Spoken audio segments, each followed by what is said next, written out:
పెళ్లి చేసుకున్నాడు. కానీ డైవర్స్ అయింది. అతను డిప్రెషన్లోకి వెళ్ళడం మూలంగా చాలా వరకు అతనికి ఏం చేయాలో తెలియలేదు. ఇండియాకి తిరిగి వచ్చాడు. అప్పుడే అతనిలో ఏదో ఆలోచన రేగింది. నేను ఏదైనా పెద్దగా చేయాలి, చాలా ఎక్కువగా డబ్బులు సంపాదించాలి అనుకున్నాడు. ఎందుకంటే అతనికి ఉండే అవమానం బయట వ్యక్తుల నుంచి కాదు.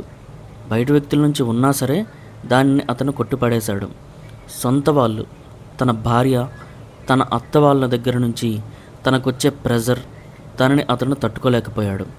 ఏదైనా సరే ఖచ్చితంగా పెద్దగా చేయాలని అనుకున్నాడు. అలాగనే పుట్టింది ఐబొమ్మ. 2020లో అది ఒక చిన్న వెబ్సైట్. 2023 నాటికి 50 లక్షల మంది రోజు దానిని వీక్షిస్తున్నారు.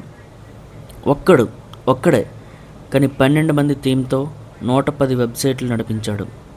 అతని జేబులో 20 కోట్ల వరకు డబ్బులున్నాయి.